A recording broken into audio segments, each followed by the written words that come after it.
بسم اللہ الرحمن الرحیم۔ قل آپ کہہ دیجئے اے نبی، کیا تم حاجو جھگڑا کرتے ہو،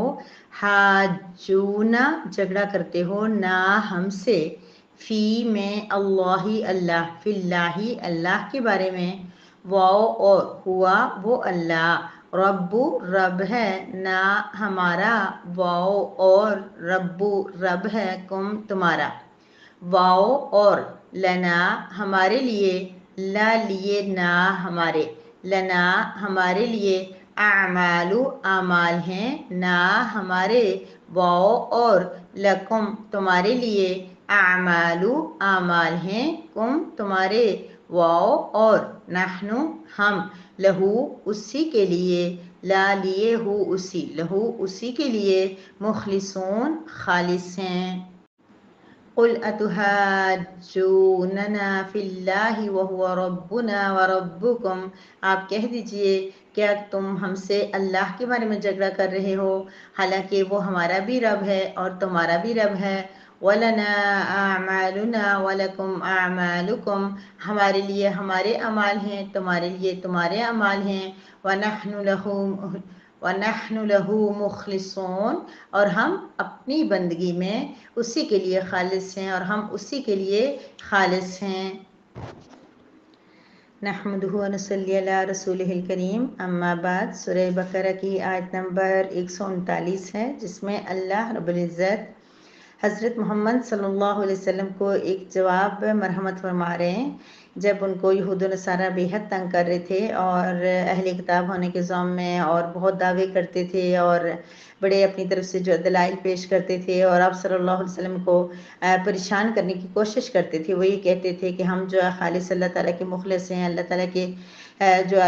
دوست ہیں، ساتھی ہیں، اور اللہ جو ہے نا ہمیں چند دنوں کے علاوہ جنت میں نہیں ڈالے گا بلکہ ڈالے گا ہی نہیں۔ ہمارے انبیاء جو آباء و اجداد تھے انہوں نے بڑی عبادتیں کی ہیں اور وہ بہت نیک تھے، ان کی وجہ سے ہم بھی جنت میں جائیں گے۔ ان سب ان دعووں کا مختصراً جو ہے ہر آیت میں کچھ نہ کچھ حوالہ ملتا ہے اور ان کی تردید پائی جاتی ہے۔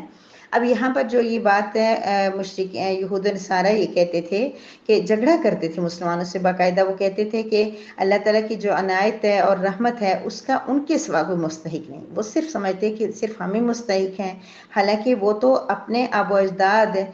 کے اوپر زوم رکھتے تھے، ان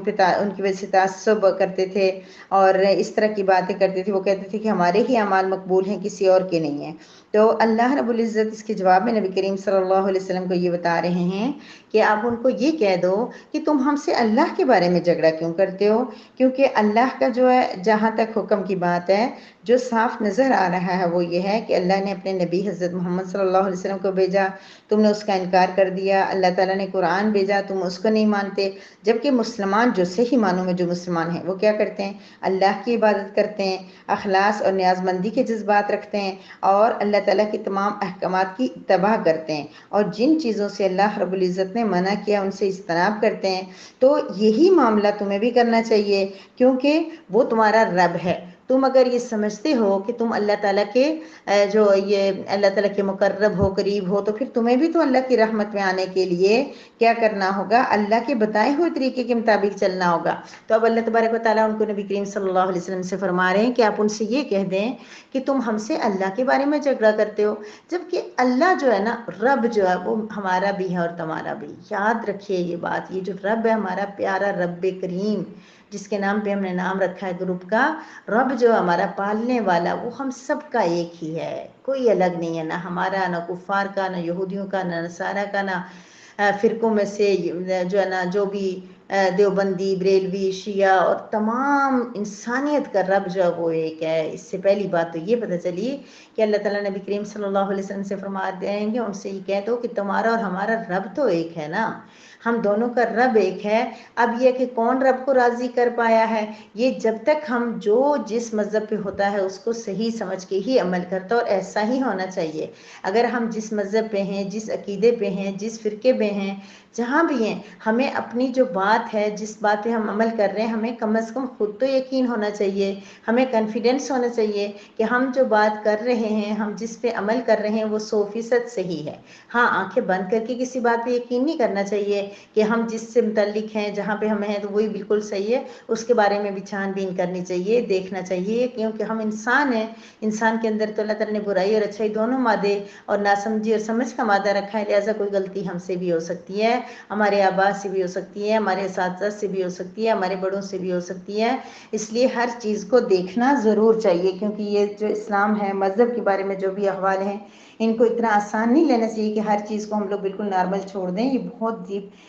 گہری چیزیں ہیں اور اللہ رب العزت سے ان کا تعلق ہے، ہماری آخرت کی ہمیشہ والی زندگی کا تعلق ہے۔ تو بہرحال ہمیں کیا کرنا ہے، جھگڑا جو کرتے ہیں ہم سے، اب یہاں پر تو اللہ تعالیٰ حضور اقدس صلی اللہ علیہ وسلم سے ہی فرما رہے ہیں کہ تم یہود و نصارہ سے کہہ دو کہ ہمارا تمہارا رب ایک ہے۔ اب ہمارا تو یہود و نصارہ سے پالا نہیں پڑتا، ہمارا تو ان سے میل ملاپ نہیں ہوتا کہ ہم ان کے ساتھ بحث کریں، یا وہ ہم سے جھگڑا کرتے ہی نہیں ہیں، کبھی ہمارا ان کے ساتھ ایسا بحث ہوتی ہی نہیں ہے، کوئی بہت فارغ بیٹھا ہو فیس بک پہ اور اس پہ کسی کرسچن سے کسی یہودی سے اس کا مکالمہ ہو سکتا ہے، لیکن عموماً نہیں ہوتا، تو ہم کس کو یہ بات کہہ دیں؟ تو ہم نے کہنا ہے یہ جو آج فرقہ پڑی ہوئی ہے، ہر بندہ کہتا ہے میں صحیح ہوں دوسرا غلط ہے، ہر بندہ کہتا ہے میں مسلمان ہوں دوسرا کافر ہے، اس میں ہم نے یہ کرنا ہے کہ ہمیں یہ کہنا ہے اگر ہم اپنی بات پہ مطمئن ہیں، جہاں پر ہم ہیں، جس مسئلے پہ ہم عمل کرتے ہیں،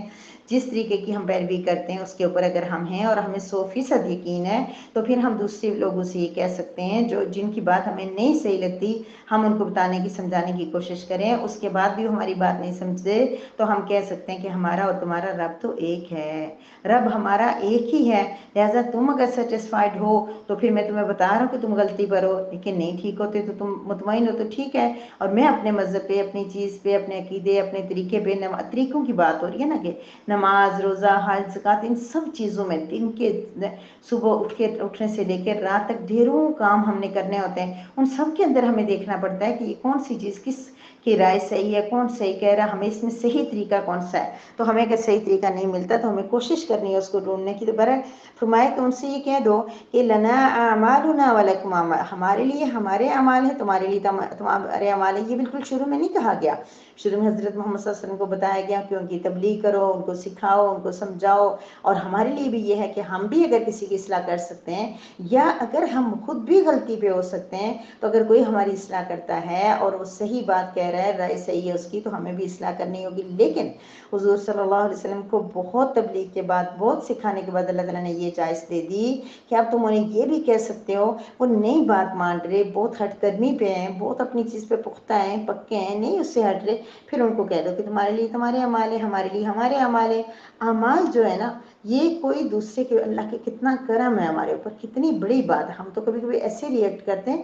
جیسے دوسرے سارے دنیا کا جو ہے نا بوجھ ہمارے سر پہ ہے، وہ جو گناہ کر رہے ہیں ہم سے، ہم اس طریقے سے تبلیغ کرتے ہیں کہ ہم سمجھتے ہیں کہ بس وہ جو سیدھا خدا نہ خواستہ جہنم میں چلا جائے گا، ہم جنت میں چلے جائیں گے، تو ہماری سب کی ذمہ ہماری ہے، جبکہ اللہ ہم سے کہہ رہے ہیں کہ نہیں، تم یہ کہہ دو ہمارے لیے ہمارے اعمال تمہارے۔ اللہ تعالیٰ کا کتنا پیارا اصول ہے کہ کسی ایک سے نہیں پوچھا جائے گا کہ تم نے کیا کیا، دوسرے سے نہیں پوچھا جائے گا کہ اس نے کیا۔ ہاں، یہ جو اولاد ہے نا ہماری پیاری سی لاڈلی سی، اس اولاد نے اگر کچھ صحیح نہ کیا نا تو ہم سے پوچھا جائے گا کہ ہم نے ان کی تربیت کیوں نہیں کی اور صحیح کیوں نہیں کی، ٹھیک ہے؟ اگر کہیں ہمیں کمی ہے، ہمارے پاس کسی چیز کا علم ہے، ہم وہ اپنی اولاد کو نہیں سکھاتے، نہیں بتاتے، ان کے پیار میں، لاڈ میں ہم لوگ نہیں کچھ کرتے، تو ہم سے پوچھا جا سکتا ہے۔ ہمارے ماتحت جو لوگ رہتے ہیں، جیسے ہم اگر اساتذہ ہیں، ہمارے طلباء ہیں، اگر ان کو غلط گائیڈ کر دیتے ہیں یا گائیڈ نہیں کرتے، ان کی اصلاح نہیں کرتے، ان کی تربیت نہیں کرتے، تو ہم سے پوچھا جائے گا۔ لیکن عام جو ہمارے محلے دار، رشتہ دار، جو دور پار کے، اور جو فیس بک پہ اور اپنے انسٹاگرام اور کہاں پہ جو ہمارے دوست ہیں، ان کے بارے میں ہم سے نہیں پوچھا جائے گا۔ ہم کر سکتے ہیں تو کریں، کیونکہ حضور صلی اللہ علیہ وسلم کیا فرمایا اللہ تعالیٰ نے، کنتم خیر امۃ اخرجت للناس تأمرون بالمعروف وتنہون عن المنکر، تم ایک ایسی امت ہو جو بہترین امت ہو، تم دوسروں کو نیکی کا حکم کرتے ہو اور برائی سے منع کرتے ہو۔ یہ امت محمدیہ حضرت محمد صلی اللہ علیہ وسلم کی امت ہے، اور حضرت محمد صلی اللہ علیہ وسلم اللہ کے آخری نبی ہیں، لہذا ہمارا ایک بڑا فریضہ یہ بھی ہے کہ ہم وہ انبیاء والا کام کریں، درس و تدریس والا کام کریں، سیکھنے سکھانے والا کام کریں، لیکن اپنی حد تک اتنا کہ ہم کوشش کر سکتے ہیں اتنا کریں۔ یہ نہیں ہے کہ ہم دوسرے کو فوراً جو ہماری بات نہیں مان رہا، جو ہمارے عقیدے کے اوپر نہیں ہے، جو ہمارے فرقے کے اوپر نہیں ہے، اس کو ہم پورا لیبل لگا دیں کافر کا، بار بار میں یہ بات پتہ نہیں کہاں سے آ جاتی ہے واپس کہ کافر کا لیبل کسی کو نہیں لگانا، میرا رب جانتا ہے کس کا عمل کیسا عمل اللہ کو کتنا پسند ہے۔ یار تمہارے سامنے اگر کوئی پڑھ رہا ہے لا الہ الا اللہ محمد رسول اللہ، تو کیسے تم اس کو کافر کہہ سکتے ہو؟ کیونکہ اللہ نے یہ کلمہ رکھا ہی ایمان لانے کے لیے، قبول کرنے کے لیے، لا الہ الا اللہ محمد رسول اللہ ہے، تو پھر کیوں تم کسی کو کافر کہہ سکتے ہو؟ کیسے کہہ سکتے ہو؟ ایک مرتبہ نبی کریم صلی اللہ جنگ ہوئی اور اس میں ایک صحابی کے ہاتھ سے کہ آدمی مارا گیا، اور بعد میں آ کے انہوں نے بتایا کہ وہ جب میں نے اس کو اوپر جب تلوار رکھی تو وہ آگے سے کہنے لگا کہ لا الہ الا اللہ محمد رسول اللہ، یعنی میری تلوار کے ڈر سے اس نے یہ کلمہ پڑھ لیا۔ تو حضور صلی اللہ علیہ وسلم اتنا گھبرائے اور اتنا پریشان ہوئے اور اتنا غصے میں آئے، آپ نے فرمایا تم نے اس کا انہوں نے فرمایا کہ کیوں اس نے کلمہ پڑھا اور پھر بھی آپ نے اس کو مار دیا؟ وہ صحابی کہنے لگے مجھے پورا نام وغیرہ کے ساتھ چیزیں یاد نہیں رہتی، اللہ کی بس توفیق ہے جو اللہ نے اس قرآن کے ساتھ جوڑ دی ہے۔ تو وہ کہنے لگے، صحابی کہنے لگے کہ یا رسول اللہ وہ تلوار کے ڈر کی وجہ سے کلمہ پڑھ رہا تھا، وہ مسلمان نہیں ہو رہا تھا۔ حضور صلی اللہ علیہ وسلم نے فرمایا کہ تم نے اس کا دل چیر کے کیوں نہیں دیکھ لیا؟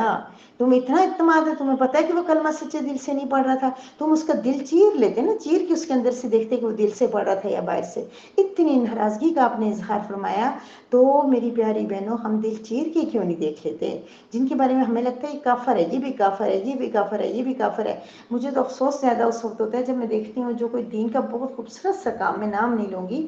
بڑا پیارا کام کر رہے ہوتے ہیں، بہت لوگ ان کو فالو کر رہے ہوتے ہیں اور وہ قرآن و حدیث پڑھ رہے ہوتے ہیں۔ ہو سکتا ہے کہ ان میں سے کچھ لوگ ایسے ہوں جن کے یہود و نصارہ نے باقاعدہ تیار کیا ہو اور وہ پلاننگ کے تحت گمراہ کر رہے ہوں، لیکن ان میں سے کوئی ایسے بھی ہو سکتے ہیں کہ اللہ نے ان کو اپنے دین سیکھنے سکھانے کے لیے قبول کر لیا اور ان کو اللہ تعالیٰ نے ان کے سینے کو کھول دیا اور وہ دین پھیلانے کے لیے اللہ نے قبول کر لیا، اس لیے وہ دین پھیلا رہے ہوں۔ لیکن بہرحال اگر ہمیں بہت زیادہ کسی کے بارے میں کنفرم نہیں پتا تو ہم اس کا دل چیر نہیں سکتے، تو پھر ہمیں کسی کے بارے میں کوئی فتویٰ نہیں لگانا۔ تو اللہ تعالیٰ کہہ رہے ہیں حضور صلی اللہ علیہ وسلم سے ان سے کہہ دو ہمارے لیے ہمارے اعمال ہیں، تمہارے لیے تمہارے اعمال ہیں۔ اتنا اعتماد ہونا چاہیے ہمیں اپنے اعمال پہ، ہمیں اپنے نماز کے طریقے پہ، اپنے روزے کے طریقے پہ، اپنے میلاد کے طریقے پہ، اپنے ہر چیز، جو بھی ہم کام کر رہے ہیں نا اسلام کا حصہ سمجھ کے، تو ہمیں پورا یقین ہونا چاہیے، میری چھان بین ہونی چاہیے کہ جو میں کر رہی ہوں یہ کہیں سے غلط تو نہیں ہے، کیونکہ یہ تو میرا عمل ہے اور میرے عمل کے بارے میں مجھ سے سوال ہوگا۔ تو اس لیے ہمیں بہت بہت کیئر سے اپنے اعمال کرنے ہوں گے کہ ہم دلرے سے یہ کہہ سکیں ہمارے لیے ہمارے اعمال ہیں۔ ہم جب اللہ کے پاس جائیں گے نا تو اللہ ہمیں بتا دے گا کہ کہاں ہم غلط تھے کہاں صحیح تھے، وہاں فیصلہ ہو جائے گا، ہم بالکل آرام سے کہہ سکیں۔ اتنا اعتماد ہمیں اپنے اوپر ہونا چاہیے۔ وَنَحْنُ لَهُ مُخْلِصُونَ، اور ہم اسی کے لیے مخلص ہیں۔ میری پیاری بہنوں، اللہ اخلاص دیکھتے ہیں، اخلاص پیدا کرنا چاہیے ہمیں اپنے اندر۔ انشاءاللہ اگر ہمیں کہیں صحیح گائیڈ لائن نہیں بھی ملی، کسی استاد نے، کسی بڑے نے، کسی بزرگ نے ہمیں کوئی بات بتا دی اور ہم نے یہ سمجھ کے اس کی اسپیچ سن کے، اس کی آڈیو سن کے ہمیں لگا کہ وہ صحیح کہہ رہے ہیں کیونکہ ہمارے پاس نالج نہیں تھی، ہم نے عمل کر لیا، لیکن ہمارے اندر اخلاص ہوا نا، ہم نے بہت اخلاص کے ساتھ وہ کام کر لیا اور 100% ہمیں پتہ ہے کہ بدعت نہیں ہے، گناہ نہیں ہے، صحیح بات ہے، ہمیں پتہ جہاں سے چلی وہاں سے کسی نے ہمیں یہ بتایا 100% کہ صحیح ہے، تو پھر ہمارے لیے اللہ تعالیٰ، ہم مخلص ہوئے تو اللہ تعالیٰ ہمیں معاف کر دیں گے۔ سو ہم نے کیا کرنا ہے، اگر کوئی ہم سے بے مقصد جھگڑا کرے نا تو جھگڑا نہیں کرنا، جھگڑا مسئلے کا حل نہیں ہے۔ ہم ان سے کہیں گے کیوں جھگڑ رہے ہو ہم سے، ہمارا تمہارا رب ایک ہی ہے، ہمارا تمہارا مذہب ایک ہی ہے، ہمارا تمہارا کلمہ ایک ہی ہے، ہمارے اور تمہارے اعمال مختلف ہیں، تو اعمال نہ مجھ سے تمہارے پوچھے جائیں گے نہ تم سے میرے پوچھے جائیں گے۔ سو ہم اپنے اعمال پہ کوشش کرتے ہیں، ہمارے اعمال بہت کم ہیں، بہت کمی ہے میری پیاری بہنوں، اور ہم اسی کے لیے مخلص ہیں، خالص ہیں، اور خالص ہونا ہے ہم نے۔ ہمارے دل میں کسی کے لیے کوئی چیز نہ ہو، نہ کوئی دکھلاوا بنا۔ میں تو سوچتی ہوں کہ ہم لوگوں کو دکھلاوے سے تو ہم بچ سکتے ہی ہیں، کیوں ہم اپنا دکھلاوا کر کے اپنے اعمال ضائع کر دیتے ہیں؟ ہم لوگ دوسروں کو زج کرنے کے لیے وہ کر سکتے ہیں، گناہ کریں، نیکیاں کریں کہ ہم جو بہت بڑے بنے، ایسے نہیں۔ ہم لوگوں نے بس اللہ کو راضی کرنا ہے، خالص ہونا ہے، بس تھوڑی سی دنیا ختم ہو جائے گی تو پھر ہم اپنے اللہ کے پاس جائیں گے۔ وآخر دعوانا ان الحمد للہ رب العالمین۔